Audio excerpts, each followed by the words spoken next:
ஸ்ரத்தாவான் லபதே ஞானம் அப்படின்னு சொல்கிறாங்க. ஞானம் ஸ்ரத்தை உடையவனுக்கு தான் ஞானம் அப்படின்னு சொல்கிறாங்க.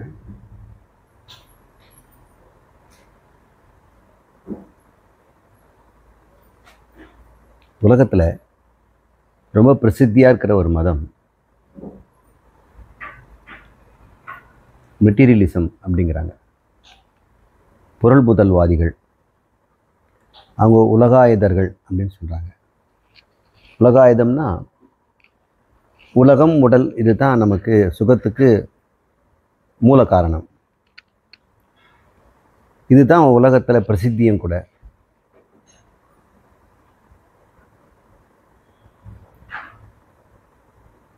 அப்படின்னு அவங்களுக்கு பேர். அவங்களுக்கு சார்வாகர்கள் அப்படின்னு பேர்.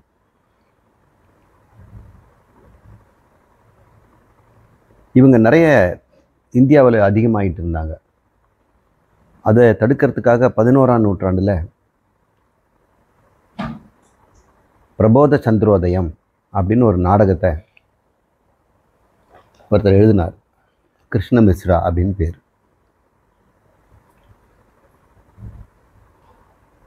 அதில் அது ஒரு செட்டைரிக்கல் ட்ராமா, கேலிக்கூத்து, ஒருத்தரை ஏளனம் பண்ணுறது.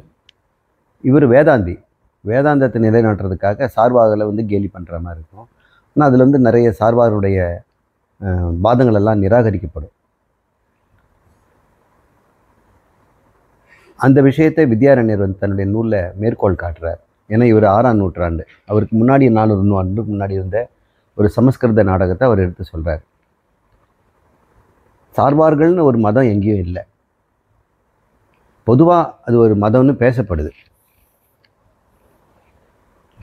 இந்தியா முழுக்க இருக்குது. அவங்களுடைய கருத்து என்ன அப்படின்னு நம்ம பார்க்கணும். ஏன்னா அவங்க தான் இப்போது தமிழ்நாட்டில் அதிகமாக இருக்கிறாங்கல்ல. அவங்க அரசியல் பண்ணுறாங்க, ஆட்சியை பிடிச்சி வச்சுருக்கிறாங்க. நம்மக்கிட்ட எந்த விதமான தத்துவமே இல்லாத ஒரு குழப்பமான ஒரு நிலையில் நம்ம வாழ்ந்து கொண்டிருக்கிறோம். இதுக்கு என்ன காரணம்னு சொல்கிறேன். சார்வாக மதத்தின் அடிப்படையில் அப்படி ஒரு மதம் இல்லை. அவங்களுடைய கருத்துக்களை நம்ம பல இடமா தொகுத்து பார்த்தோம்னா நவீன விஞ்ஞானம் மாதிரி தான் இருக்கும். அது அவங்க காலத்தில் வாழும்பொழுது 4 பூதங்கள் தான் இருக்குது. ஆகாயத்தை அவங்க பூதமாக எடுத்துக்கிறது இல்லை. அது சூன்யம். அது ஒரு பொருள் இல்லைல்ல. அவங்க காற்று ஒரு பொருளை எடுத்துக்கிறாங்க. காற்று ஒரு பொருளை அடைச்சி வைக்கலாம், பலூனில் பிடிக்கலாம். அது காற்று நம்ம புயலாக வீசும்பொழுது அது நம்மளை தள்ளுது. அப்போ அதுக்கு ஒரு பொருள் இருக்குதுன்னு தானே அர்த்தம். பிரத்யட்சமாக உணர முடியுது. அதை கண்ணால் பார்க்க விட்டாலும் ஸ்பரிசத்தால் உணர்கிறோம். இப்போ பிரத்யட்சமாக அதை உணரப்படுது. வாயுவை உணர்கிறோம், அக்னியை உணர்கிறோம், அப்புங்கிற தண்ணீரை உணர்கிறோம், அப்புறம் பிருத்திவிங்கிற நிலத்தையும் நம்ம உணர்கிறோம். பிரத்யட்சம் மட்டும்தான் நமக்கு பிரமாணம் அப்படிங்கிறது தான் அவங்களுக்கு கருத்து. சரி, இந்த பிரத்யட்ச பிரமாணத்தை வைத்துக்கொண்டு இந்த ஜகத்து எப்படிப்பட்டது என்று அவங்க பார்த்தோம்னா பரமாணுக்கள் அப்படின்னு நியாயசாஸ்திரம் சொல்லும். தார்க்கிகளும் அதை சொல்லுவாங்க. அவங்க படி இந்த உலகமெல்லாம் அணுக்களால் ஆகப்பட்டது. ஒரு பொருளை பொடி பண்ணோம்னா பொடியாகி போகுது இல்லையா? அதனால் ஏதாவது ஒரு பொடியிலேருந்து தான் வரும் அப்படிங்கிறதுனால தண்ணீரும் அது மாதிரி ஒரு மூலமான ஒரு பொருளாக இருக்கலாம். காற்றுக்கும் ஒரு மூலமான ஒரு துளி இருக்கும். எல்லாமே அணுக்கள் அப்படிங்கிறாங்க. அதை பரமாணுன்னு பேர் வைக்கிறாங்க. சார்வார்கள் அதை பயன்படுத்துறதில்ல. அவங்க கொள்கை அப்படி சொல்கிறாங்க. மற்றவங்ககிட்டேருந்து அதுக்கு எடுத்துக்கிறாங்க. இந்த பரமாணுக்கள் பஞ்சபூதங்களாகுது. வாயு பூதம்னா அது வாயு அணுன்னு ஒன்று இருக்கும், அக்னி அணுன்னு ஒன்று இருக்கும். அந்த அணுக்கு அக்னி தன்மை இருக்கும், சூடு தன்மை. அப்புறம் அப்பு என்று சொல்லக்கூடிய நீருக்கும் நீர்மை தன்மை இருக்கும். அது கூடுச்சுன்னா திரவமாகும், குளிர்ச்சியாக இருக்கும் அப்படின்ற பண்பெல்லாம் வந்துடும். அணுக்கெல்லாம் அது தெரியாது. அதே போல் அக்னி ஒரு அணு எடுத்து தொட்டோம்னா சுடாது. ஆனால் அது ஒரு கூட்டமாக சேரும்பொழுது ஒரு அக்னியாக நமக்கு வெப்பத்தை கொடுக்குது. ஒரு அணு நமக்கு காற்றாகவோ ஸ்பரிசம் தராது. ஆனால் மொட்டமாக வரும்போது நமக்கு ஸ்பரிசத்தை கொடுக்கும் அப்படின்னு அவங்க. இதுதானே சயின்ஸ் தானே இது. இவைகள் ஒன்றா சேர்ந்து இந்த பூமி, சூரியன், சந்திரன், இந்த உடம்புகள்லாம் உண்டாகுது பரிணாமத்தினால. அது எப்படின்னா, இந்த காலத்தில் நம்ம வந்து டார்வின் பிரின்சிபலில் நேச்சுரல் செலெக்ஷன் அப்படிங்கிற ஒரு ஒரு கருத்தை சொல்கிறோம். எப்படி கடவுளுடைய துணை இல்லாமலே தானாகவே உயிர்கள் வந்து வளர முடியும், உயிரற்ற ஜடப்பொருள் எப்படி உயிராக மாறும், உயிராக மாறின பிறகு தானாகவே அது மனிதன் அளவுக்கு பரிணாமம் அடையும், அது கடவுளே தேவையில்லை, மூலக்கூறுகளுக்கே இந்த மாதிரியான சக்தி இருக்கிறது. எப்படி இந்த மூலக்கூறு இப்படி உண்டாச்சுன்னா, அவங்க சொல்லுவாங்க ஒரு ஆக்சிடெண்ட், டிஎன்ஏன்னு ஒரு ஆக்சிடெண்ட்டில் ஒன்று உண்டாகுச்சு. ஒரு காப்பியிங் மாலிக்யூல், தன்னைத்தானே காப்பி பண்ணக்கூடிய ஒரு மூலக்கூறு உண்டாகலாம் இல்லை? ஏன் உண்டாக முடியாது? எவ்வளோ காலம் காத்திருந்தது இந்த பூமி, எத்தனையோ கெமிக்கல் ரியாக்ஷன் நடந்தது, அத்தனையும் தோற்று போச்சு. ஆனால் ஒன்று ஜெயிச்சிடுச்சு. எப்படி? தன்னையே காப்பி பண்ணுறதுக்கு. அது யார் செலக்ட் பண்ண வேண்டியும்? யாரும் செலக்ட் பண்ண வேண்டாம், அது தன்னைத்தானே செலக்ட் பண்ணிது. ஏன்? மற்றதெல்லாம் அழியும் போது இது அழியாமல் தன்னை காப்பி பண்ணிது இல்லை? அப்போ இது யாரை செலக்ட் பண்ணணுமா? இயல்பாகவே ஒரு பொருள் தன்னைத்தானே பல பகுதிகளாக எடுக்க முடியும்னா அந்த உலகத்தில் அது பரவி தான் தீரும். அது இருக்கிற பொருளெல்லாம் அதை எடுத்து தன்னை காப்பி பண்ணுறது யூஸ் பண்ணும். ஒரு டிஎன்ஏ இன்னொரு டிஎன்ஏ உண்டாக்கணும்னா அதுக்கு வேண்டிய மூலப்பொருளை பக்கத்தில் இருந்து எடுத்து அதை பிரித்து நம்மளை மாதிரி ஒரு காப்பி அது செய்துது. ஒரு நூலிழை இன்னொரு நூலிழை உண்டாக்கிக்குது. அது டிஎன்ஏ நூலிழை மாதிரி தானே இருக்கும். டிஎன்ஏன்னு உங்களுக்கு சொல்கிறேன், உங்களுக்கு தெரிஞ்சதுனால. ஆனால் ஆதி காலத்தில் டிஎன்ஏ இருந்ததா என்னன்னு தெரியாது நமக்கு. அந்த டிஎன்ஏ அதை யார் நிறுத்துவாங்க போதும்னு? அதுக்கு எதிரிகளே கிடையாது. அது மூலக்கூறு. இருக்கிற பொருளெல்லாம் அது தன்னை டிஎன்ஏவை மாற்றிக்கிட்டே இருக்குது. இப்போ கடல் முழுக்க டிஎன்ஏ தான் இருக்குது. இதெல்லாம் சார்வாகல் சொன்னல, மாடர்ன் சயின்டிஸ்ட்டு சொல்கிறாங்க. சார்வாகல் வந்து அணுக்கள் கூடி உண்டாச்சுங்கிறாங்க. சரி, அது இந்த டிஎன்ஏவை யார் செலக்ட் பண்ணாங்கன்னு யாருமே செலக்ட் பண்ண வேண்டியதில்லை. அதுக்கு எதிரிகள் இல்லைன்னா அது பழிச்சிடுச்சு. அது நேச்சரே செலக்ட் பண்ணதால் நேச்சுரல் செலெக்ஷன் அப்படின்னு டார்வின் சொல்கிறார். டார்வினோட புக்கில் இதெல்லாம் இல்லை. அதுக்கு பின்னாடி வந்த விஞ்ஞானிகள் இந்த கருத்தை, டார்வின் கருத்தை மூலக்கூறுக்கும் போட்டுடுறாங்க. அவர் உயிர் வந்த பிறகு பரிணாமத்தை சொன்னார். ஆனால் உயிர் எப்படி வந்ததுன்னு அவர் சொல்லலை. முதல் உயிர் எப்படி வந்ததுன்னு அவர் சொல்லலை. மனிதன் தோன்றினான். அவர் பரிணாமத்தை சொல்லும்பொழுது உயிர்கள் தோன்றது கூட பேசலை. புது புது ரகங்கள் உண்டாகுது உலகத்தில், அது இயற்கை தெருவில் வருதுன்னு தான் சொன்னார். கடவுள் மறுப்பெல்லாம் அவர் சொல்லவே இல்லை. ஒரு விதத்தில் அது கடவுள் மறுப்பாகி போச்சு. இன்னும் கடவுள் தான் எல்லாத்தையும் படைச்சாருங்கிறீங்க. இப்போ ஒரு புதுசாக ஒரு குருவி வந்திருக்குது, இதுக்கு முன்னாடி இல்லை. ஒரு 10 மில்லியன் வருடத்துக்கு முன்னாடி அது இல்லை. மனிதன்லாம் ஒரு குறிப்பிட்ட காலத்துக்கு முன்னாடி மனிதனுடைய எலும்பெல்லாம் இல்லை பூமியில். இப்போ தான் அவனுடைய எலும்புகள்லாம் தெரியுது. 100,000 வருஷத்துக்கு வரைக்கும் தான் எலும்புகள்லாம், மனிதனுடைய எலும்புகள்லாம் தெரியுது. அதுக்கு முன்னாடி எலும்புகள்லாம் இருக்குது. ஆனால் மனிதனுடைய எலும்பு கூடு மாதிரி கபாலமோ கை விரல்களோ கட்டை விரலோ கால் விரல்கள்லாம் நமக்கு வேறு மாதிரி, மிருகங்களுக்கெல்லாம் வேறு மாதிரி இருக்கும். இந்த மாதிரியான அமைப்பெல்லாம் ஒரு 100,000 வருஷத்துக்கு முன்னாடி தான் வந்திருக்குது. இப்போ எப்படி இந்த இனம் வந்தது? ஏற்கனவே இருந்த இனத்திலேருந்து இந்த இனம் பிரிஞ்சிருக்கோன்னு டார்வின் சொல்கிறார். அதை தான் நம்ம பரிணாமங்கிறோம், எவல்யூஷன் அப்படின்னு சொல்கிறோம். இதையே அவங்க மூலக்கூறுக்கும் சொல்கிறாங்க. ஏற்கனவே இருந்த டிஎன்ஏ தன்னை இப்போ பல்கி பெருக்கிட்டே போச்சு, போட்டி இல்லாமல் வளருது. கடல் முழுக்க இப்போ டிஎன்ஏ இருக்குது. இப்போ என்னாச்சு? எல்லா பொருளும் தீர்ந்து போச்சு தண்ணியில். இப்போ டிஎன்ஏக்கு ஒரு செக் பாயிண்ட் வந்துடுச்சு இல்லை? இனிமேல் என்ன பண்ணோம்? மூலக்கூறு தேடும், பக்கத்தில் இருக்கிற டிஎன்ஏ உடைக்கும். ஒவ்வொன்றுக்கும் சுயநலம் தானே.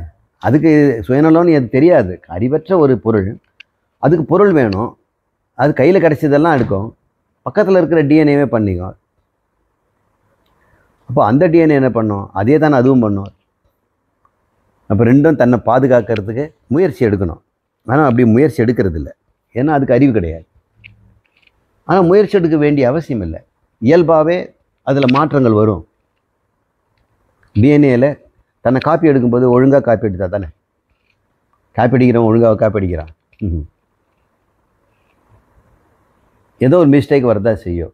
நான் எழுதின புத்தகத்தை நீங்கள் கையில் எழுதுனீங்கன்னா 2 எழுத்தை மிஸ் பண்ணுறீங்க, இல்லை புது எழுத்தை சேர்த்துருவீங்க, அடிஷன் டெலிஷன் பண்ணுவீங்க. இப்படி வரும்பொழுது டிஎன்ஏலே ஒரு மாற்றங்கள்லாம் வரத்தான் செய்யும். அது ஒருவேளை இந்த டிஎன்ஏ விட வேகமாக குட்டி போடுறதா இருக்கலாம். அப்போ மற்றவங்களுக்கு காட்ட இது முந்திக்கும். இப்போ இது தேர்ந்தெடுத்துச்சு இல்லையா? யார் தேர்ந்தெடுத்தாங்க? இயற்கை தான். அந்த டிஎன்ஏ இன்னொரு டிஎன்ஏ உடைக்கும் பொழுது பாதுகாத்துக்க வேண்டும், தன்னை பாதுகாக்கணும். இப்போது தன்னை பாதுகாத்துக்கணும், இனவிருத்தி பண்ணணும் அப்படிங்கிறது அர்த்த காமம்னு பேர். பாதுகாப்புக்கு அர்த்தம்னு பேர். தன்னை இனவிருத்தி பண்ணணும்னு வந்து காமம்னு பேர். இப்போ புருஷார்த்தத்து மூலக்கூறுலேயே இருக்குது. அது நம்முடைய வேதமே சொல்லுது. இதுதான் எல்லா புருஷனுக்கும் அர்த்தம், எல்லா பொருளுக்கும் இப்படி தான் தேவைப்படுது. சரி, இந்த டிஎன்ஏலேருந்து எப்படியோ உயிர் வந்துடுச்சுங்க. எப்படியோ உயிர் வந்துக்கிறத நீங்கள் இப்போ முழுசாக தெரிஞ்சுன்னா அது தனி கிளாஸ் எடுக்கணும். அதுக்கெல்லாம் விளக்கம் இருக்குது. இதுக்கு ஏதாவது திருஷ்டாந்தம் இருக்கா அப்படின்னு கேட்டால் நம்மக்கிட்டே ஜெராக்ஸ் மிஷின் இருக்குது. ஒன்று கொடுத்தா அது பல மாதிரி காப்பி பண்ணுது. சார் கொடுத்தா தானே காப்பி பண்ணுது. ஜெராக்ஸ் மிஷினை தன்னை ஜெராக்ஸ் பண்ணிக்குதா? எதிர்காலத்தில் நம்ம ரோபோட்டை செய்து அதுக்கு வேண்டிய அறிவை கொடுத்துட்டோம்னா அதுங்களே இரும்பை உருக்கி நட்டு போல்ட்டு தகரெல்லாம் பண்ணி தன்னுடைய பிரெயினையே வந்து காப்பி எடுத்து சிப்பில் போட்டு ஒன்று பண்ணிக்கமில்லை. மனுஷன் அதையும் செய்வானா? ரோபோட்டே செய்தவன் ரோபோட் அசம்பிளியே அவன் பண்ணிவிடுவான்ல. இப்போ ரோபோட்டுக்கு வேண்டிய எல்லா மூலக்கூறும் பொருளை தேடுறதையும் அதுக்கு வேலையை விட்டுருவான்ல. இப்போ 100 இதுவை போய் பூமியில் போய் தோண்டி உலோகத்தை கொண்டு வா, இன்னொரு 50 ரோபோட்டை கொண்டு வந்து அதை உருக்கி உலோகமாக்கு, இதெல்லாம் பண்ண முடியும். அதுக்கப்புறம் மனுஷனே தேவையில்லை, ரோபோட்டுக்களை இது பண்ணிடும். இது உங்களுக்கு கேட்க கடவுளே இல்லாமல் இது நடக்குதுன்னா இனிமையாக தானே இருக்குது. அதனால தான் பேர் சார்வாகம் அப்படின்னு பேர். சார்வாக்கு. இதுக்கு கடவுள் நம்பிக்கிட்டு இருக்கணும். நம்ம இன்னும் முடிக்கலை சார்வாகுகள். ஸ்ரத்தையை பற்றி சொல்லிட்டு இருந்தேன். இவங்களுக்கு பிரத்யட்சம் மட்டும்தான் பிரமாணம். பிரத்யட்சத்தின் அடிப்படையில் இதெல்லாம் விளக்கியாச்சு. இதில் ஏதாவது உங்களுக்கு அனுமானம் பண்ண வேண்டியிருக்குதா? கண்ணு முன்னாடியே பார்க்குறோம். அதனால் அனுமானம் கூட வேண்டாங்க. அர்த்தா பற்றி வேண்டாம். அனுமானம் இல்லைன்னா அர்த்த பற்றியும் இல்லை, மீதி எல்லாமே இல்லை. பிரத்யட்சம் ஒன்று போதும், அதுதான் உண்மை. அனுமானம் பண்ணுறதெல்லாம் இருக்கலாம், இல்லாமலும் இருக்கலாம். நம்ம நேரடியாக பார்க்குறது தான் உண்மையாக இருக்க முடியும் அப்படின்னு சயின்ஸ். சீயிங் இஸ் பிலீவிங் அப்படின்னு அவங்க அர்த்தம். இப்போ இந்த சார்வாகங்கள் எப்படி வாழ்ந்தாங்க இந்த கருத்துப்படின்னா, பரலோகம்னு ஒன்று கிடையாது. இந்த லோகம்தான் கண்ணுக்கு தெரியாது. உடம்பை தவிர்த்து ஆன்மான்னு ஒன்று கிடையாது. எப்படி இந்த அணுக்களெல்லாம் ஒன்றா சேர்ந்து உயிர் உண்டாச்சோ அந்த உயிருக்கு அறிவு இருக்க தானே செய்யும். அந்த அறிவு எப்படி உண்டாச்சுன்னா,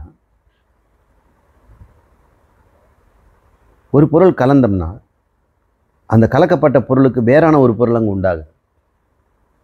பச்சை கலரில் வெத்திலை, பழுப்பு நிறத்தில் பாக்கு, வெள்ளை நிறத்தில் சுண்ணாம்பு, 3 சேர்த்தா சிவப்பு நிறம்ன்றது. இந்த மூன்றும் இந்த சிவப்பு வந்து இந்த மூன்றும் இல்லாத ஒரு புதுசு.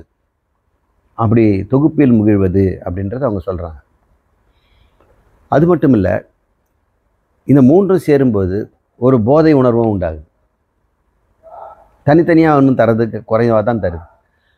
அந்த உணர்வு எங்கேருந்து வருது? அதுபோல் இந்த மாலிக்யூல்ஸ் எல்லாம் ஒன்று சேர்ந்த ஒரு உணர்வு வருமா? அது ஏன்னா இதுவும் மூலக்கூறுகள் தானே இந்த உடம்பும். அந்த மூலக்கூறை நம்ம போடும்போது ஒரு உணர்வு பிறகுது. அதுபோல் உணர்வுகள் வந்து இந்த மாலிக்யூல்ஸ்ன்னு சொல்லக்கூடிய ஆட்டமுக்கே இருக்கும். அது ஒரு ஆட்டமில் தெரியாது. நீங்கள் வாயுனுடைய ஒரு ஆட்டம் எடுத்து அது வாயு தான் ஸ்பரிசம்னு சொல்ல முடியுமா? சொல்ல முடியாது. அதுதான் ஆரம்பத்தில் சொன்னேன். ஆனால் நிறைய வாயு இருந்ததுன்னா ஸ்பரிசத்தை உணரலாம். ஒரு அக்னியை எடுத்துகிட்டு ஒரு ஆட்டம் எடுத்து இங்கே வச்சோம்னா அது சுடாது. ஆனால் கூட்டமாக இருந்தால் சுடும். அதுபோல் தொகுப்பில் வரும்பொழுது அதனுடைய பண்பு மாறுகிறது, பண்பு வெளிப்படுகிறது. அணுக்களும் ஒன்றா சேரும் பொழுது ஒன்றில் தெரியாத அந்த அறிவு உணர்வு கூட்டமாக வரும்பொழுது அறிவுணர்வு பிரகாசிக்கும். சேர்ந்தால் அறிவு உணர்வு உண்டாகும், பிரிந்தால் போயிடும். அதனால் யாரும் இந்த உடல் பிறக்கிறதுக்கு முன்னாடி கிடையாது, இறந்த பிறகும் இது இல்லை. அப்போது இந்த உடம்பு இருக்கிற வரைக்கும் தான் அறிவுணர்வு இருக்குது. இந்த உடம்பை தாண்டு ஒரு ஆன்மான்னு ஒன்று கிடையாது. உடம்பு தான் ஆன்மா. இப்போ தேகாத்மவாதம்னு பேர். இந்த உடம்பு தான் ஆத்மா. எப்படி ஒரு ஜடப்பொருளுக்கு ஒன்றா சேர்ந்து ஒரு அறிவுடைய செல்ஃபோன் உண்டாகுது. இதுக்கு உணர்வு இருக்குது. நம்ம டச் பண்ணாக்கா அது தெரிஞ்சுக்கிட்டு அதுக்கு ஏற்ற மாதிரி பெரிய சுருகுது, ஒரு இடத்த கூப்பிடுறது எல்லாம் பண்ணுது. நம்ம விரல் தொடுறது தெரியும். இந்த உணர்வு இல்லாமலாம் இருக்குது அதுக்கு. இப்படி வச்சோம்னா வெர்டிகலாக இருக்குது, இப்படி திப்பினோன்னா படுத்துக்குது, பிம்பமே மாறுது. இப்போ அது உணர்ற சக்தி இருக்குது இல்லை, நம்ம எப்படி வச்சுருக்கோம் அப்படின்னு இதுக்கு தெரியுது இல்லை. நேராக பிடிங்க சார் அப்படின்னு படுக்க பிடிச்சா சரி எனக்கு படுக்குது. இப்போ இதுக்குள்ளே கிராவிட்டியை ஃபீல் பண்ணக்கூடிய இதெல்லாம் இருக்குல்ல. இப்போ உணர்வுங்கிறது மூலக்குறுக்கிற இருக்குது. நீங்கள் தனியாக ஆத்மானு ஒன்றும் சொல்ல வேண்டாம், பிரத்யட்சம் மட்டும் போதும். எல்லா உயிரினங்களும் சுகத்தை தான் நாடுது, துக்கத்தை எதுவுமே நாடுவது கிடையாது. அந்த உலகத்தில் எல்லாருமே சுகம்தான் நாடுறதுனால சுகம்தான் மோட்சம். உணவு உண்பதும் ஆண் பெண் சேர்க்கையும் தான் இன்பம். எப்போ எடுபட்டாலும் சுகத்தை நாம் வளர்த்து கொள்ள வேண்டும். துக்கம் இருந்ததுனாலும் இந்த மாதிரி சுகம் பொருளோட துக்கமும் கலந்து வரும், அதுவும் ஒத்துக்கிறாங்க. மீன் சாப்பிட்றவன் எப்படி முள்ளை மட்டும் எடுத்துகிட்டு சதையை சாப்பிட்றானோ, நெல்லில் இருக்கிறத அரிசியை மட்டும் எடுத்துகிட்டு பதறையும் உமியும் வைக்கோலையும் தூக்கி போட்டுடுறானோ, அதுபோல் மனிதர்களாகிய நாம் சுகத்தை எடுத்துக்கொண்டு துக்கம் வருவதை அவாய்ட் பண்ணிடணும். எப்படி வேணாலும் தப்பிச்சுக்கணும். ஏங்க அப்படி செய்யும் பொழுது இன்னொருத்தருக்கு ஹிம்சை ஆகும் இல்லை, அது பாவம் இல்லையான. தர்மம் அதர்மெல்லாம் கிடையாது. ஏன்னா சொர்க்கம்னு ஒன்று கிடையாது. அப்படி அதுக்கு பிரமாணம் இல்லை, பிரத்யட்சம் மட்டும்தானே உண்மை. நீங்கள் அனுமானம் அதெல்லாம் நான் ஒத்துக்க மாட்டேன். சொர்க்கம்னு ஒன்று இல்லை. அப்படி இருந்தாலும் பார்த்தவங்க யாரும் கிடையாது. சொர்க்கம் போனவனும் திரும்பி நான் போயிட்டு வந்தேன்னு சொல்கிறது இல்லை. இப்போ அப்படி ஒரு பொருள் இல்லாததுனால அங்கே போவதற்கு வேண்டிய தர்மங்கிறதெல்லாம் நமக்கு வேண்டியதில்லை. அப்போ என்னப்படி ஒன்றா வாழலாமா? கண்டதே காட்சி கொண்டதே கோலம். யார் பலசாலியோ அவன் சாப்பிட்டுக்கலாம். அதுதான் பரிணாமம். டிஎன்ஏல எது வேகமாக வளருதோ மற்றத்தை எல்லாம் அழிக்குதோ அது பிழைக்குது. வல்லவன் வெல்வான் அப்படின்னு, சர்வைவல் ஆஃப் த ஃபிட்டஸ்ட் இப்படின்லாம் சார்வாகனுடைய கருத்துக்கள். இன்றைய விஞ்ஞானிகளும் நாத்திகவாதிகளும் அரசியல்வாதிகளும் இதைத்தான் கையாளுறாங்க. நமக்கு இதுவும் கூட சுலபமாக இருக்கிறதுனால தமிழக மக்களும் கொஞ்சம் கொஞ்சமாக அது பக்கமாக போயிட்டுருக்குறாங்க. கோயிலுக்கு ஏன் போகிறாங்கன்னா அதுவும் ஒரு சர்வைவலுக்கு யூஸ்ஃபுல்லாக இருக்குது. சாமி இருக்கிறாரோ இல்லையோ, அங்கே போனோம்னா சம்பாதிக்கலாம், பூ விற்கலாம். நிறைய இந்து கோயிலெல்லாம் முஸ்லீமு தான் பூ விற்கிறாங்க.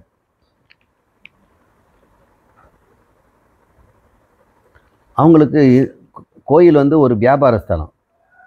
இப்போ நமக்கும் தமிழகத்தில் இருக்கவங்களாம் கோயில் நம்பிட்டு போகிறாங்களான்னா வியாபார ஸ்தலமாக தான் போகிறாங்க, ஒரு பிக்னிக்காக போகிறாங்க. நீங்கள் சும்மா இருக்கிறோம் எங்கேயாவது ஈவினிங் போயிட்டு வரலாம் அப்படின்னு கோயில் போகிறாங்க. இதுக்கெல்லாம் என்ன காரணம்னு, பிரத்யட்சத்தை மட்டுமே பிரமாணமாக கொள்வது தான். நாம் சொல்கிற ஆத்மாவோ பிரம்மமோ பரலோகமோ பாவமோ புண்ணியமோ பிரத்யட்சத்தில் கிடைக்காது. பிரத்யட்சத்தில் இல்லைன்னா அனுமானமும் பண்ண முடியாது. பிரட்சத்தில் இருக்கிறது தான் அனுமானம் பண்ண முடியும். அடுப்பில் இருக்கிற நெருப்பில் புகை வரதை பார்த்து தான் நம்ம தொலைவில் புகை இருந்தால் நெருப்புன்னு சொல்ல முடியும். ஒரு பிரத்யட்சங்கிற நமக்கு ஒரு வியாப்த ஞானம் இருக்கணும். இங்கே வீடுங்கிற பட்சத்தில் அதை வியாப்த ஞானத்தை வச்சு தான் நம்ம அதை விளக்க முடியும். இப்போ வியாப்த ஞானமே இல்லாத போது எப்படி பரலோகத்தை ஒத்துக்கிறது? இப்போ நினச்சி பாருங்கள், நம்ம வேதாந்தம் கடவுள் பாவம் புண்ணியம் அத்தனையுமே சுருதி சொல்கிறத நம்புறதுல தான் இருக்கு. அப்போ நமக்கு எவ்வளோ ஸ்ரத்த வேணும்? இவங்களை வெல்ற அளவுக்கு நமக்கு ஸ்ரத்த வேணும் இல்லை? கண்ணை மூடிட்டு நம்ம ஒத்துக்கிறோம். ஆனால் கண்ணை திறந்து பார்த்தா அத்தனை நமக்கு அது பொய்ன்னு சொல்லுது. அத்தனை நம்ம தள்ளிட்டு ஸ்ருதி எடுத்துக்கிறாங்களா, அது பேர் ஸ்ரத்தான்னு பேர்.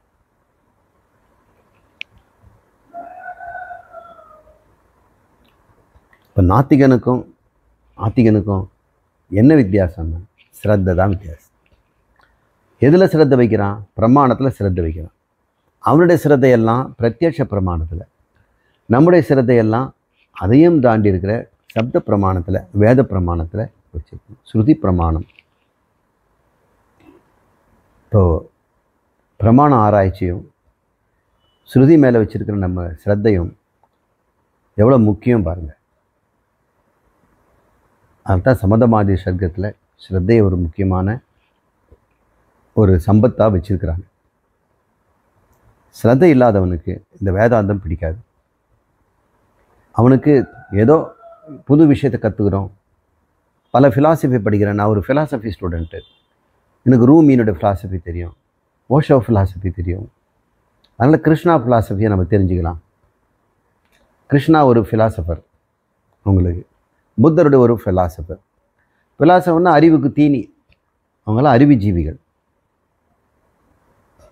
அப்படி இருந்தவங்களுக்கு அது உண்மையாக பொய்யாலாம் யோசிக்க மாட்டாங்க. அது இன்னொரு விஷயம், அந்த விஷயத்தை கற்றுக்கிறாங்க. எப்படி கதை புஸ்தகத்தை நாவலை படிக்கிறாங்களோ, இன்னொருத்தர் வாழ்க்கையை தெரிஞ்சுக்கிறது எப்படி ஒரு ஆவல் இருக்குதோ, அதுபோல் புத்தருடைய அறிவை தெரிஞ்சுக்கிறதையும் கிருஷ்ணருடைய அறிவை தெரிஞ்சுக்கிறதுலாம் அவங்களுக்கு ஆவல் அவ்வளோதான். அதுக்கு மேலே அவங்களுக்கு சிரத்தை கிடையாது. அது ஒரு பொழுதுபோக்கு அம்சம் தான். அது அர்த்த காமத்துக்குள்ளே வந்துடும். யாரெல்லாம் இந்த அத்வைத வேதாந்தத்தில் இந்த அர்த்த காமத்தில் தான் புருஷார்த்தமாக வச்சுக்கிட்டு அதில் இன்பம் தருவதனாலையும் டைம் பாஸிங்காக வருதுன்னா அவங்களுக்கு சுத்தமாக இந்த வேதாந்தத்தினால் ஒரு பயனும் கிடையாது. ஸ்ரத்தைங்கிறது உபனிஷத் வாக்கியத்தின் மீது இருக்கின்ற அசையாத நம்பிக்கை. எதுவரை அந்த பிரமாணத்தை நீ ஒத்துக்கணும். வேதத்தை ஒத்துக்கிறனா பிரமாணத்தை ஒத்துக்கிறோம். அந்த பிரமாணம் இப்போ குரு வடிவில் தான் இருக்குது, புஸ்தகத்தில் இருக்குது. இன்றைக்கி நம்ம சீதோ உபனிஷத் படிக்க போகிறோம்.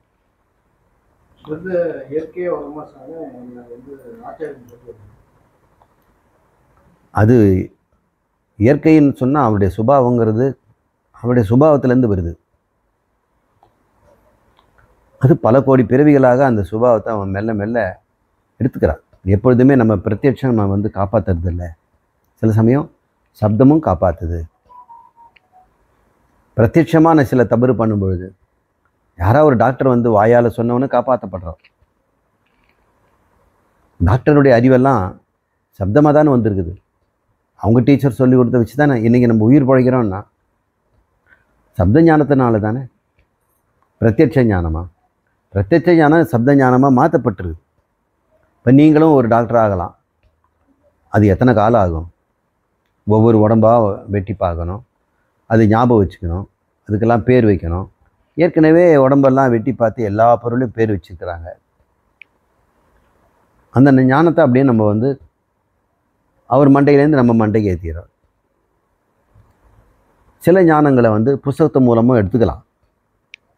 இப்போ கூகுள் மேப்பு நமக்கு வழி காட்டுது. அது பயன்படுத்துறது என்ன? அது வாக்கியத்தை தான் பயன்படுத்துது. இங்கே செல் அங்கே செல் அப்படின்னு சொல்லுது. இன்னொரு 500 மீட்டரில் வலது பக்கம் திரும்பவும் அப்படின்னு சொல்லுது. சரி, அது சொல்கிறதுனால சப்தங்கிறதுனால சில பேர் சப்தம் கேட்காதவங்க எழுத்து கூட படிச்சுக்குவாங்கல்ல, அது சப்த பிரமாணமா அப்படின்னு. அதுவும் சப்த பிரமாணம் தான். வாக்கிய பிரமாணம் தான் சப்த பிரமாணம் அர்த்தம். சப்த பிரமாணத்தை இப்போ வாக்கியமாகவும் படிக்க முடியும். வாக்கியம் என்ன பண்ணுது? உங்களுக்கு சப்தத்தை தானே உண்டாகுது, சொல்ல தானே உண்டாகுது.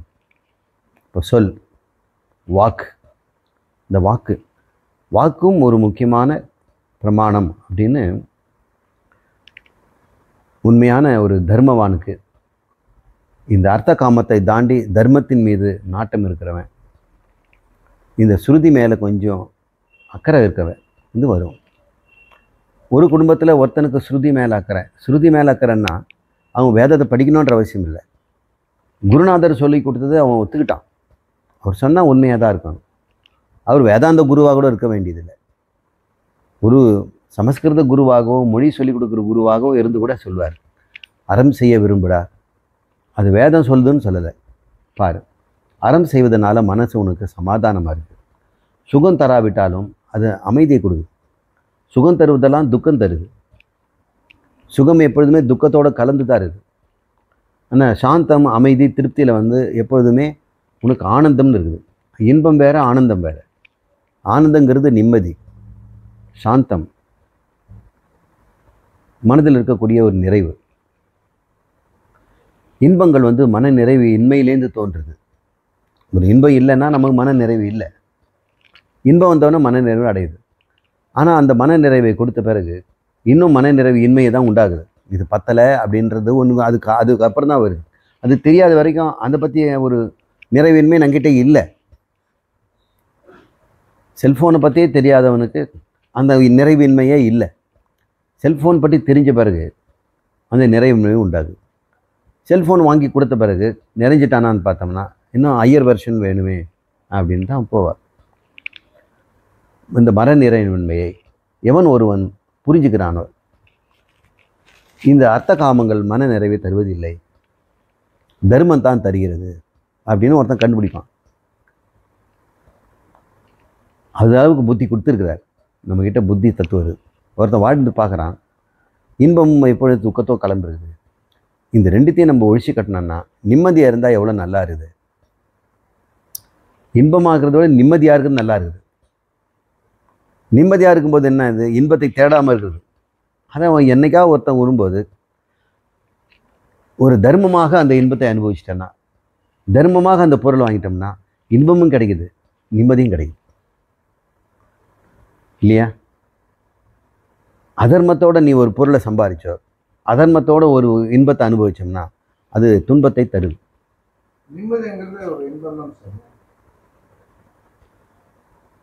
அதுதான் இன்பம் உண்மையிலேயே. இன்பம் அடையும் போது நம்ம நிம்மதி அடைகிறோம். நம்ம மொழியில் அதை புரியறதுக்காக நம்ம இப்படி சொல்கிறோம். இன்பங்கிறது நான் எந்த அர்த்தத்தில் சொல்கிறேன்னா, காமங்கிற அர்த்தத்தை சொல்கிறேன். மைசூர் பாக்கில் நாக்கில் போடும்போது அமைதி அடைகிறீங்கன்னு சொல்ல முடியாது. நீங்கள் அமைதியாக இருக்கிறீங்க, அதனால் மைசூர் பாக்கு போட்டோம்னா அது அமைதியை கொடுக்க வேண்டியதில்லை.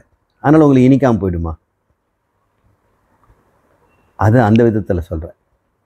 அமைதியாக இருக்கும் பொழுது, மனம் சாந்தமாக இருக்கும் பொழுது, நிறைவாக இருக்கும் பொழுது, துளியூண்டு மைசூர் பாக்கே மிக இன்பமாக இருக்கும். அது நிறைய வாங்கணுன்ற அவசியம் இல்லை. சாம்பிள் கொடுப்பாங்களே கடையில், அதுவே போதும்.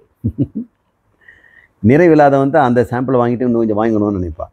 மன நிறைவு இருக்கிறவனுக்கு அந்த சாம்பிளே போதும். அது காசு கொடுத்து வாங்கவே கிடைச்சது. மேலும் அதோட ருசியே வேற, சம்பாதிக்காமல் வந்தது. எதிர்ச்சா லாப சந்துஷ்ட. இந்த உண்மையை எப்போ ஒருத்தன் தர்மத்தில் கண்டுபிடிக்கிறானோ, இப்போ அர்த்த காமத்தை தாண்டி தர்மத்துக்கு வரான் பாருங்க. அப்போது இந்த தர்மத்தினால் உண்டாகிற அமைதி சாஸ்வதமாக உண்டாகணும்னா என்ன? அவன் யோசனை பண்ணி பார்க்குறான். அவனுக்கு கஷ்டமாக இருக்குது. இப்போ ஒரு சுவாமிகிட்ட போகிறார். எனக்கு இந்த அமைதி சாஸ்வதமாக இருக்கணும்னா என்ன பண்ணலாம்? இந்த ஆசையெல்லாம் தர்மத்தோடு அனுபவித்தாலும் அதர்மத்தை கடந்து தர்மத்துக்குள்ளே இருக்கக்கூடிய அர்த்த காமங்களை நான் பயன்படுத்தும் போது ஒரு அமைதியை பார்க்குறேன். அதர்மமாக அர்த்த காமத்தை பயன்படுத்தும் போது எனக்கு அமைதி இல்லை. எனக்கு இன்பத்தை காட்டலாம் அமைதி மீது தான் எனக்கு அதிக நாட்டம் இருக்குது.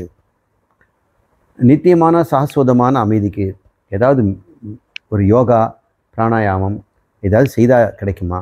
இல்லை எதையாவது அனுபவிச்சிட்ட பிறகு, தர்ம ரீதியாக அனுபவிச்சிட்ட பிறகு இனிமேல் இந்த அமைதி என்னை விட்டு போகாமல் இருக்கிறதுக்கு முடியுமா? ஏன் என்கிட்ட கேட்குறேன்? ஆனால் நீங்கள் நான் பார்த்த எந்த இன்பத்தையும் ஒரு பொருளையும் நீங்கள் தேடாமல் அமைதியாகவே இருக்கிறீங்க. ஏதோ கண்டுபிடிச்சி தான் நீங்கள் பண்ணியிருக்கிறீங்க. நீங்கள் எந்த விதத்தினால இந்த அமைதியை பெற்றீர்கள் அப்படின்னு அவன் கேட்குறான். அப்போ தான் அந்த ஸ்ரத்தாங்கிறது உண்டாகுது. கண்கூடாக குரு இருக்கிறார். இதையே வேதமும் கையில் இருக்குது, புத்தகம் படிச்சுக்கோன்னா அவனுக்கு ஸ்ரத்த வராது. கண்கூடாக ஒருத்தர் இருக்கிறத பார்க்கும் பொழுது தான் வேதம் சொல்கிறது மேலே நம்பிக்கை வருது. நான் வேதத்தை படித்து என் குருநாதர் சொல்லி கொடுத்ததுனால இந்த அமைதி பெற்றேன்னா, இந்த வேதத்து மேலே ஒரு ஸ்ரத்தையை உண்டாக்குறது பிரத்யட்சமாக பார்க்கின்ற இந்த பிரம்மன் தான். பிரத்யட்சம் பிரம்மாசி அப்படின்னு சொல்ல, வாங்மே மனசி பிரதிஷ்டை இல்லாத பிரத்யட்சமாக பார்க்கின்ற பிரம்மம் குரு. குருரேவ பிரம்ம அப்படின்னு சொல்கிறோம். குரு தேவோ மகேஸ்வரக, குரு சாட்சாத் பரபிரம்ம. இறைவன் கூட தப்பு செய்தவனை மன்னிக்கிறது இல்லை. அவர் பட்டும் படாமல் அனுபவிக்க விட்டுடுறார். ஆனால் குரு எவ்வளோ பாவியாக இருந்தாலும் அவர் ஏற்றுக்குவார். இறைவனுக்கு காட்டிலும் அவர் பெரியவர். இறைவன் தண்டிப்பார். தண்டிப்பார்னா இறைவனுடைய நியதி அதை செய்யுது. நியதி தான் இறைவன். ஆனால் யார் ஒருவர் பாவியும் கூட ரட்சித்து பிரம்மமாகிறார். அவர் இறைவன் தன்னை நம்மளெல்லாம் இறைவனாக்க விரும்புறதில்லை. நம்ம உலகத்திலேயே இழுத்துறதுக்கு தான் வச்சிருக்கிறார். அவித்யா அவர் போக்கவே மாட்டேங்கிறார். இறைவன் அந்த அவித்யா போக்கியிருக்குன்னா எல்லாருக்கும் ஒரே சமயத்தில் போக்கியிருப்பார். அவித்யா அவர் போக்கவே இல்லை. இன்ப துன்பத்தையை நம்மளை செய்ய வச்சு அதுக்குண்டா தண்டனையை கொடுத்துட்டே இருக்கார். அப்போ இறைவனை காட்டிலும் பரங்கருணை இந்த குருநாதருக்கு தான் இருக்குது. அதை ஒருத்தன் அறிந்தான்னா அந்த சிரத்தை வலுக்குது. இந்த சிரத்தை எங்கே உண்டாகுதுன்னு பார்க்கும்போது இப்போ இந்த பிரமாணம்ங்கிறது சிரத்தையின் அடிப்படையில் இருக்குது. சார்பாக ஆரம்பித்து வேதாந்தத்துக்கு வந்தது காரணம் அடிப்படையில் ரெண்டுக்கும் முக்கியமான வித்தியாசம் ஸ்ரத்தா. ஒருத்தன் பிரம்மமாகி மோட்சம் அடைஞ்சான்னா அவனுடைய தவமோ யஜ்ஞமோ தானமோ கிடையாது, ஸ்ரத்தா தான். ஸ்ரத்தா ஒன்று இருந்துட்டா அவன் ஞானத்துக்கு வழி இல்லாமல் ஞானியாக தான் ஆக முடியும். ஏன்னா அவன் ஏற்கனவே பிரம்மன் தான்.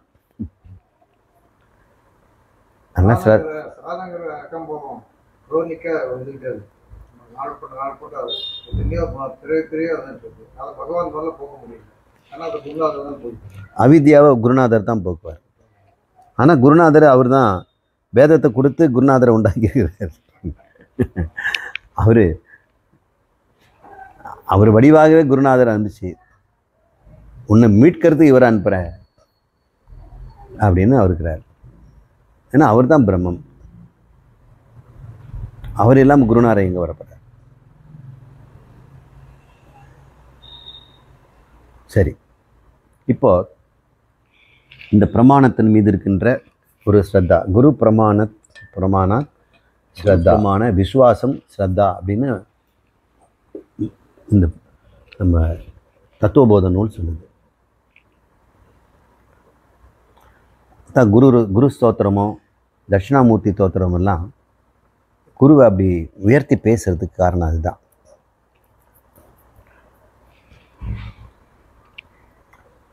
அவங்க கர்மம் செய்த அளவுக்கு இறைவன் பலன் தரார். ஆனால் இருக்கிறதுல மிகப்பெரிய பலனாகிய சர்வாத்ம பாவம், அழியாத தத்துவமாக ஒருத்தனை மாற்றி அழியாத ஆனந்தத்தில் நிறுத்த வைக்கக்கூடிய வல்லமை குருநாதர்கிட்ட இருக்கு.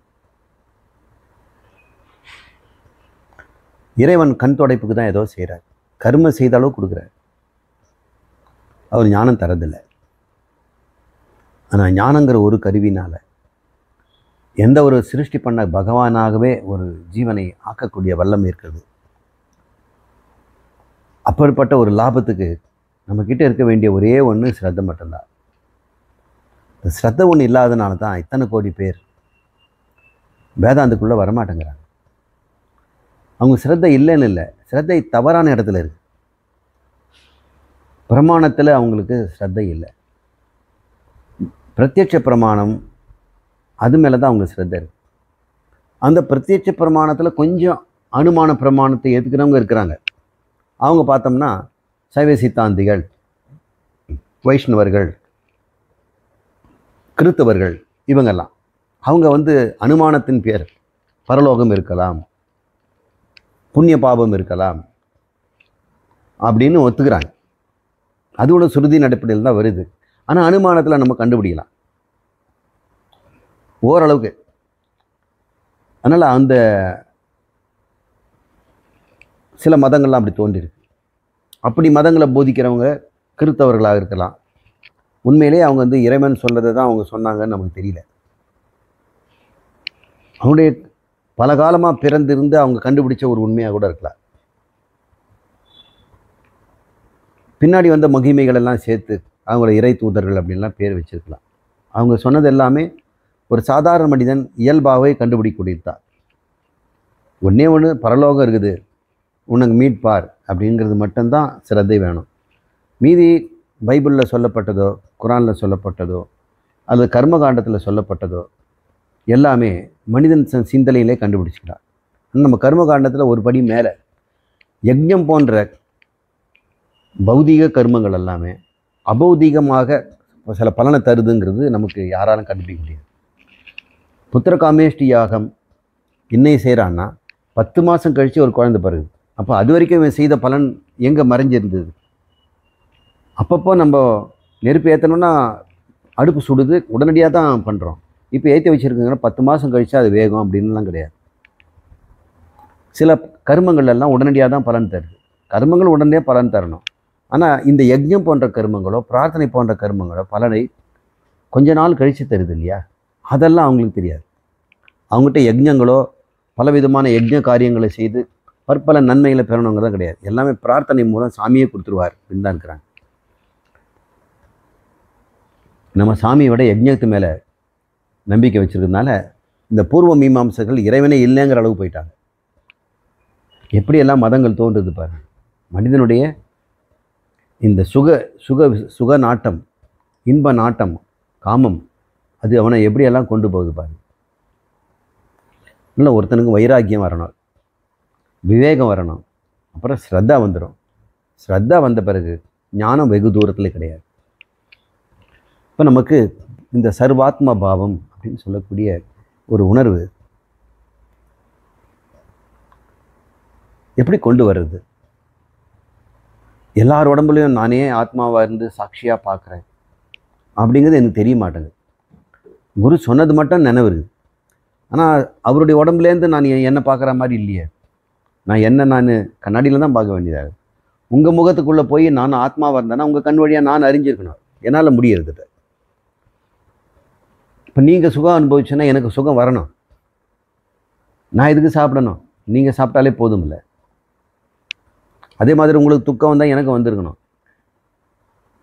இந்த ஆத்மாவாக நான் இருக்கிறேன் எல்லா இடத்துல இருந்து அது உணர முடியாது.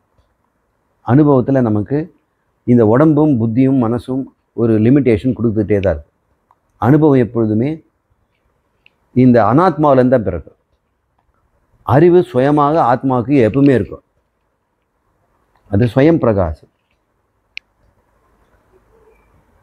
அது அப்பிரமேயம். அது எதிரிட்டு பார்க்க முடியாது. தன்னைத்தானே அறிவதனால சுப்பிரகாசம். அப்பிரமேய சுப்பிரகாசமாக இருக்கின்ற ஆத்மா அறிவில் தான் அது தட்டுப்படும். ஏன்னா அறிவினால தான் அது அறியப்படும். தன்னைத்தானே அறிகிறது. அனுபவம்னு ஒரு இது வைங்க, அது ஆத்மா கிட்ட இல்லை. இது ஏதாவது ஆத்மா கிட்ட ரசம் கந்தம் ஸ்பரிசம் இருக்குதா? அப்போ அது அனுபவங்கிறது வேற. அது புலன்கள் மூலம் கிடைக்கிறது, விஷயங்கள் மூலம் கிடைக்கிறது. ஆகவே விஷயங்கள் மூலக்கின்ற அனுபவ ரீதியான நான் எங்கும் இருக்கின்றது கிடைக்காது. ஏனென்னா அனுபவம் எப்பொழுதுமே ஒரு கண் ஒரு சரீரத்தில் தான் கிடைக்கும். இப்போ அனுபவம்னு வந்த பிறகு நம்ம எங்கும் பறைந்திருக்கின்ற ஆத்மாவை ஒரு சரீரத்துக்குள்ளே அடைக்கிறோம். அறிவுன்னு பார்க்கும் பொழுது நாம் சரீரத்தை தாண்டி எங்கும் இருக்குங்கிறது நம்ம ஏற்றுக்கொள்ள முடியுது. அதுக்கு அங்கீகாரம் தரோம். அனுபவமாக நம்மளால் அங்கீகாரம் தர முடியல. புரியுதுங்களா உங்களுக்கு? இப்போது ஒருவேளை நம்ம குருநாதர் எல்லார் உடம்புல இருக்கிற மாதிரி ஒரு அனுபவம் இருக்குமோ? கிடையாது. ஒரு அனுபவம் தான் கிடைக்கும். இந்த உடம்பு அனுபவம் தான் கிடைக்கும். அறிவில் தான் அப்படி இருப்பார். ஆனால் நமக்கு அந்த மாதிரி ஒரு ஃபீலிங் வரலையே, அதுக்காக தமம் பண்ணணுமோ அப்படின்னு எதுவும் தப்பாக எதுவும் போயிடாதீங்க. எப்பொழுதுமே ஒரு சரீரம், ஒரு மனசு, ஒரு புத்தி, அனுபவம் தான் இருக்கும். அனுபவமே அனாத்மாவிலிருந்து வருவது தான். அனாத்மா விஷயங்களோடு சம்பந்தப்படுவதனால ஆத்மாவில் ஏற்படுகின்ற ஒரு மாற்றம். அறிவுள்ள மாற்றம்னு சொல்றீங்க சார், அது சுபாவமா அல்லது அறிவியல் மாற்றம்? ரெண்டுக்கும் டிஃபரன்ஸ். இப்போதைக்கு அனுபவம் அறிவு மட்டும் பேசும். சுபாவத்தை இப்போ வேண்டாம், நான் சொல்கிறேன். அப்புறம் அறிவில் நாம் எங்கும் இருக்கிறேன்னு அறிந்து கொள்ள முடியும், உணர முடியுமா? நீங்கள் எது சுபாவங்கிறீங்க? இப்போ பழக்கம் சுபாவமாக மாறிடுதுன்னு சொல்லியிருக்கீங்க. இல்லை, சுபாவங்கிற வார்த்தை நீங்கள் ஏன் கொண்டு வந்தீங்க? சுபாவமாக ரெண்டு வார்த்தையை தான் நம்ம பேசுகிறோம், அனுபவம் அறிவு.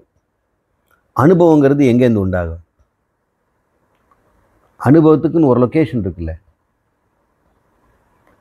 உங்கள் உடம்பு தானே அனுபவத்துக்கு, இதுதானே போக ஆயுதனம்ங்கிறோம். அப்புறம் நம்முடைய சூக்ஷ்ம சரீரத்தை போக சாதனங்கிறோம். இந்த சாதனம் இல்லாமல் அனுபவம் வருமா? இந்த ஆயுதனம் இல்லாமல் அனுபவம் வருமா? இப்போ அனுபவம் என்பதே ஒரு லிமிட்டெட் ஒரு மெட்டீரியல்லேருந்து தான் நமக்கு கிடைக்குது. அளவுக்குட்பட்டதுலேருந்து அனுபவம் வருது. அறிவு அப்படி வரலையே, புத்தியில் தான் உண்டானாலும் கூட. எப்படிப்பட்ட அறிவு அது? அறிவு அனுபவம் கிடையாது, அது விளங்குதல். அனுபவங்கிறது புலன்கள் மூலமும் மனதின் மூலமும் ஏற்பட்ட கிளர்ச்சி தான். இப்படி நம்ம புரிஞ்சுக்குவோம். ரெண்டுமே ஆத்மாவுடைய சார்பில் தான் நடக்குது. ஆத்மா தான் மாத்திரமாக இருந்தால் எப்படிப்பட்ட அனுபவம் இருக்கும்? அதுக்கு அனுபவம் இல்லாமல் இல்லை, நிறைவுங்கிற அனுபவம் தான் இருக்கும். அது ஆனந்தங்கிறோம். ஆனந்தம் அனந்தம் என்று சொல்கிறோம். பூர்ணம். அது எப்படி நீங்கள் உணர்வீங்க? அறிவை நம்ம உணரணும்னா பூர்ணம் மன நிறைவு தான். எல்லா உடம்பிலும் நான் இருக்குங்கிற அனுபவம். நிறைவுன்னு உங்களை வந்துடுச்சுன்னு சொன்னால் அதுக்கு சமம் என்னென்னா சர்வாத்ம பாவம்னு அர்த்தம். புரியுதுங்களா? சர்வாத்ம பாவங்கிறது எல்லாமும் நானே, சர்வமும் ஆத்மா, நான், ஆத்மானா நான், எல்லாம் நானேங்கிற அனுபவம் எப்போ வரும்? உன் மனசு நிறைவாக இருந்தால் அந்த அனுபவம் தான் இருக்கும். எப்போ மனசில் நிறைவு இல்லையோ அப்போ எல்லாம் நானேங்கிறது போய்டும். இவ்வளவு தான் நானுன்னு வந்துடும் இல்லையா? இவ்வளவு தான் நானுங்கிறது திஸ் மச் ஐ ஆம் அப்படிங்கிறது தான் மன நிறைவின்மை. மன நிறைவு அங்கே அளவே கிடையாது. ஹவு மச் ஐ ஆம்ங்கிற கேள்வியே இல்லை. அப்போ நீங்கள் உங்களுக்கு ஒரு உணர்வு தான் இருக்கும், அது பேர் சர்வாத்ம பாவம். இப்போ மன நிறைவு, மன நிம்மதி, அமைதி எப்படி உண்டாக்குறது? அப்படி நிலையான ஒரு மன அமைதியும் மன நிறைவும் நம்ம வைத்திருக்கிறோமா? வைத்திருந்தால் ஜீவன் முக்தி. வைத்திருக்கிறதுனா அதுக்கு முயற்சி இல்லாமல் இருக்கணும். இங்கே தான் சுபாவம்னு வருது. சிவபாவமாக இருக்கணும். உங்களுடைய பாவமே அதுதான். ஆத்மாவுடைய சுபாவம் என்ன? நிறைவு. இப்போ மனதினுடைய சுபாவம் என்ன? மன நிறைவு. அப்போ ரெண்டுமே நிறைவாக இருக்கிறதுனால பூர்ணமத பூர்ணமிதங்கிறதுனால ரெண்டு இல்லை. இப்போ மனமும் ஆத்மாவும் ஒன்றாயிடுது. அந்த மனது தான் அகங்காரம்னு சொல்கிறோம். உள்ளது 40 அது தெளிவாக பேசியிருக்கிறோம். நீங்கள் 40 பாட்டிலும் கேட்டுட்டிங்களா? 36 பிரமாதமாக இருக்கு. 35 முடிஞ்சு 36லேருந்து 40 வரைக்கும் 36 நிறையா தடவை கேட்கலாம் போகுது. அந்த அளவுக்கு ஃபிலாசபிக்கலாக இருக்குது. அந்த இது அகங்காரத்தை நல்லா பிச்சு வச்சுட்டு. இப்போ நானுங்கிறது ஆத்மாங்கிறதுல ஏதாவது சந்தேகம் இருக்கா? அப்போ மனம் நிறைவாயிடுச்சா? அகங்காரம் நிறைஞ்சிடுச்சா? அப்போ அறிவில் நிறைஞ்சிடுச்சு, அனுபவத்தில் இல்லை. அனுபவத்தில் எப்பவும் இருக்காது. இதை உணர்ந்துங்க. ஏன்னா அகங்காரம் அனுபவத்தை வந்துடுச்சுன்னா அனுபவிக்கணும்னா ஒரு உடம்புக்குள்ளே இருந்தாகணும். அப்போ உலகம் பெருசாகிடும். நீங்கள் உலகத்தில் ஒரு புள்ளி, ஒரு சின்ன மையம். அப்போ உங்களுக்கு பயமோ காமமோ பொறாமை எல்லாமே வந்துடும். அனுபவத்திலும் நிறைவு வரணும்னா எப்போ நிறைவாக தான் இருக்கிறீங்க. இதை நீங்கள் உணரணும்னா இந்த நிறைவை நீங்கள் உங்களால் உணரவே முடியாது. அது நிறைவின்மை வரும்போது தான் நிறைவாக இருந்தோன்றது உணர முடியும். டிஸ்டர்பன்ஸ் வரும்பொழுது தான் தூக்கத்தில் உங்களுக்கு தூக்கம்னு தெரியல, எழுப்பும்போது தான் தூக்கம் பற்றி தெரியும். இப்போ தூக்கம் கெடும் பொழுது தான் தூக்கத்தினுடைய அருமை தெரியும்.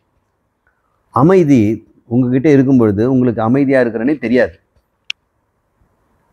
எப்போ தெரியும்னா அதுக்குள்ளே ஒரு தடுமாற்றம் வரும்பொழுதோ, ஒரு கலக்கம் வரும்பொழுதோ, குறக்கம் வரும்போது தெரியும். அப்போ அமைதியாக இருக்கும் பொழுது உங்களுக்கு எவ்வளோ அளவு? காலத்தால் ஏதாவது நீட்டிக்கணும்னு இருக்கா? இடத்தால் நீட்டிக்கணும்னு இருக்கா? பொருளால் நீட்டிக்கணும்னு? அளவற்ற நிலையில் இருக்கிறோம். அமைதி அளவற்ற நிலைக்கு சமம், பூர்ணம்னு அர்த்தம். இப்போ ஆனந்தம், பூர்ணம், நிறைவு. பூர்ணம்னு நிறைவு, மன நிறைவு எல்லாம் ஒன்று தான். அதை ஒரே வார்த்தை திருப்தி அப்படின்னு சொல்கிறோம்.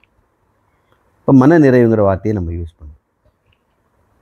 இந்த மன நிறைவு எப்பொழுதெல்லாம் தடுமாறுகிறதுன்னு நீங்கள் கண்டுபிடிக்கணும்.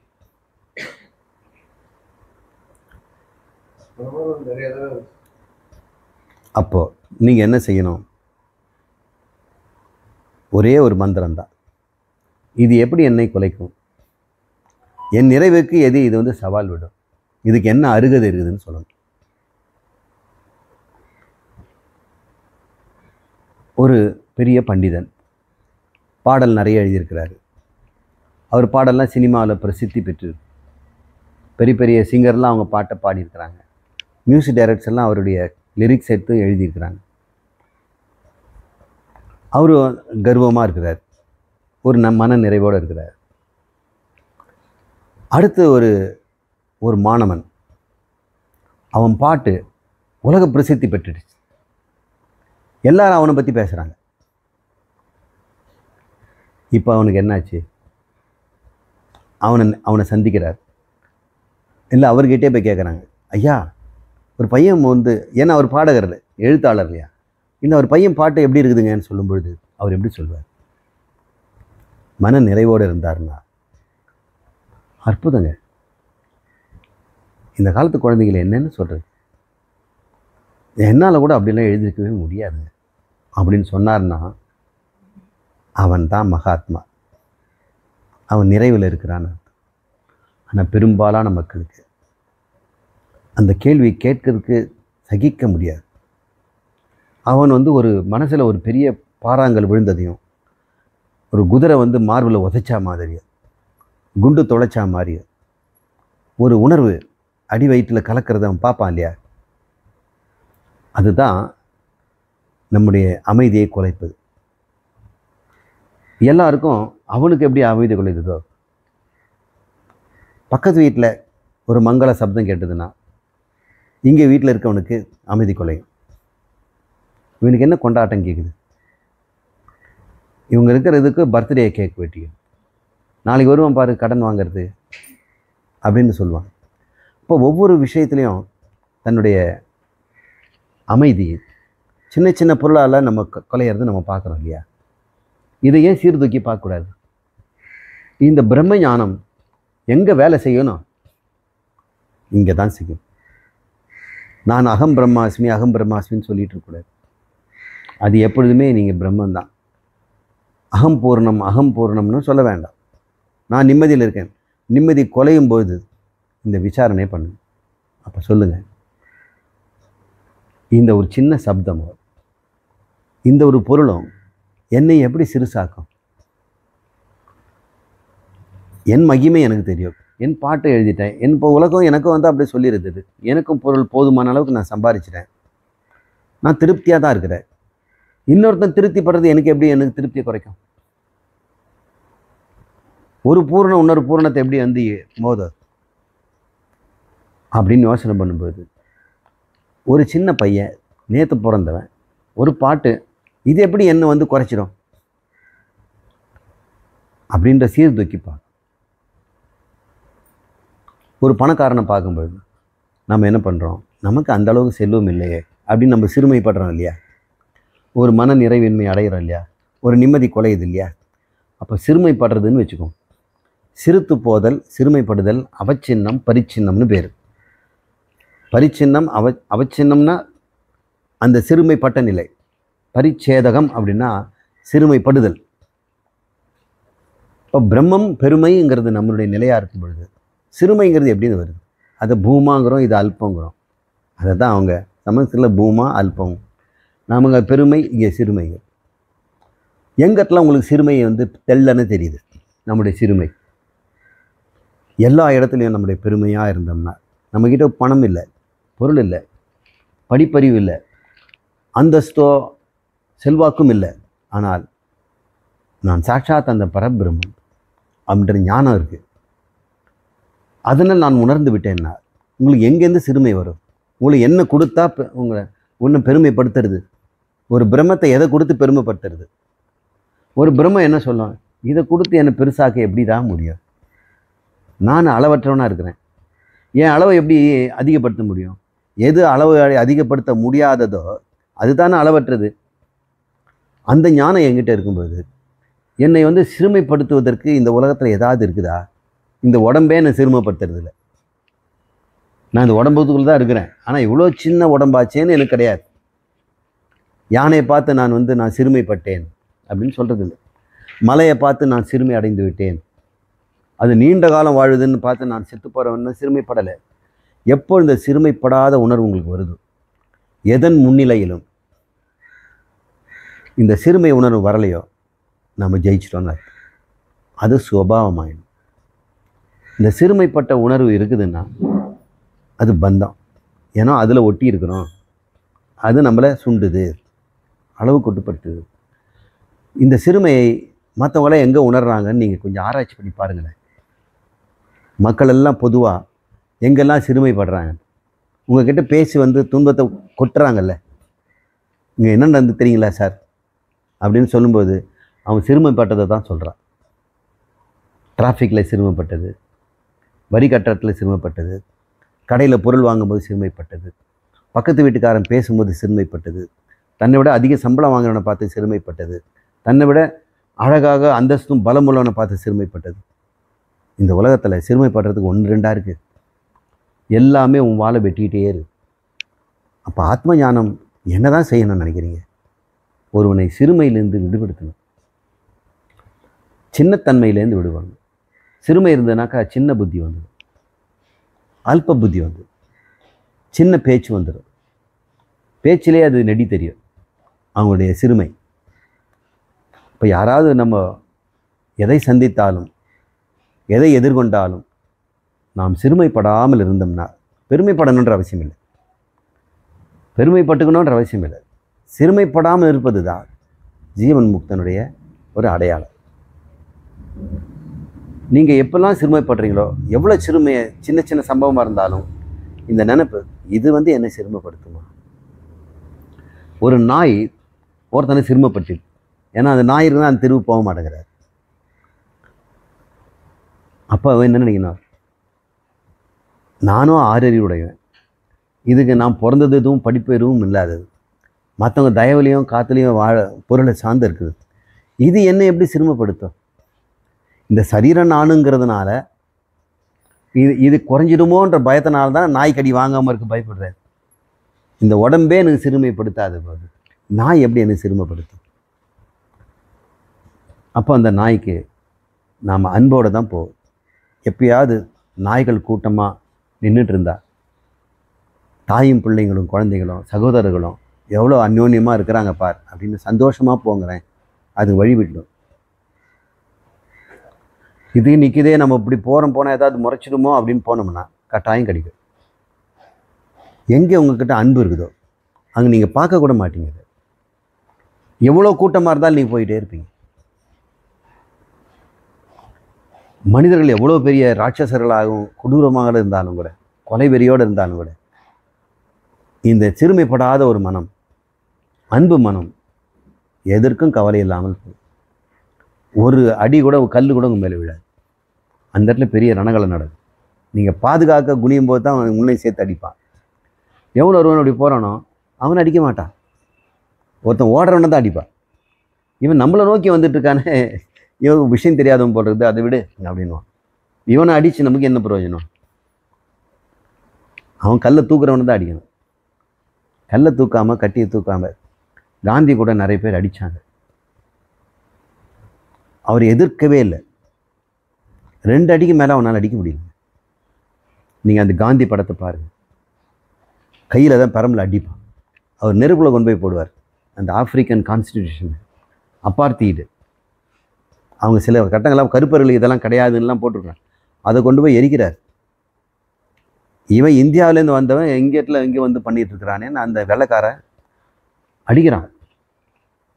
எவ்வளோ நேரம் அடித்தான் அவனால்? முடியல. அடி வலிக்க தான் செய்யும், ஆனால் சிறுமைப்படலையே அவர். மனதில் சிறுமை இல்லையே. உடம்பு சிறுசு தான், அது சிறுமைப்படட்டும். உடம்பு சிறுசு தான், அது வலி வரட்டும். ஆனால் மனசில் வலி இல்லையே, கம்பீரம் தான் இருந்தது. ஆழம் காண முடியாத ஒரு ஆனந்தத்தை தான் அனுபவிச்சார். இந்த உணர்வு தான் நமக்கு ஜீவன் முக்தியுடைய லட்சணம். எவ்வளோ லட்சணம் ஜீவன் முக்தி விவேகத்தில் வித்யாரண்யர் அழகாக நிறைய சொல்லியிருக்கிறார். அது சாஸ்திரங்கள்லேருந்து அள்ளி எடுத்தப்பட்ட பூ மாலை. ஆனால் அனுபவ ரீதியாக நம்ம உணர்ந்ததை சொல்லும்பொழுது தான் உங்களுக்கு அது பயனுள்ளதாக இருக்கு. எங்கேயும் சிறுமைப்படாதீர்கள். அதனால் சிறுமைப்பட்டுடுவோமோன்னு அந்த இடத்த ஒதுங்காதீர்கள். உங்களை சிறுமைப்படுத்தவே முடியாது. யாருடைய செல்வமும் உங்களை சிறுசாக்காது. யாருடைய அறிவும் உங்களை முட்டாளாக்காது. யாருடைய பலமும் உங்களை நோஞ்சானாக்காது.